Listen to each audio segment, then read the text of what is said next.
नमस्कार दोस्तों, आप देख रहे हैं हिट मशीन चैनल। जी हाँ, हिट मशीन खेसारी लाल यादव जी देख सकते हैं अपने गांव में कैसे घूम रहे हैं। यहां पर उनका घर बनने वाला है जो कि 24 कट्ठा में यह जमीन, इसी पर एक बंगला बनने वाले हैं।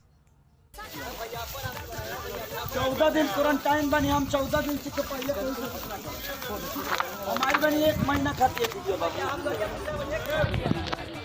अभी अभी आपने देखा खेसारी लाल जी कैसे बोल रहे हैं कि 14 दिन के लिए मैं क्वारंटाइन हूँ, क्योंकि वो मुंबई से आए हैं, इसलिए गांव वालों से मतलब छुआछूत नहीं कर रहे हैं। आप लोग देख सकते हैं उनके घर पर कितना भीड़ है। यहाँ रसगुल्ला रखा है और बहुत यहाँ पर कोरोना टेस्टिंग कर रहे हैं। खेसारी लाल जी देख सकते हैं अपने गांव में। वो सोनू पांडे जी हैं जिनकी उनका मैनेजर है, वो रुपेश दुबे जो कि गीतकार है, वो पीछे आप लोग देख सकते हैं। उनके घर पर देखिए सेल्फी लेने के लिए कितना भीड़ है, देख सकते हैं। देखिए लोग सेल्फी लेने के लिए कैसे उमड़ पड़े हैं उनके घर पर, देख सकते हैं बहुत ज़्यादा भीड़ है।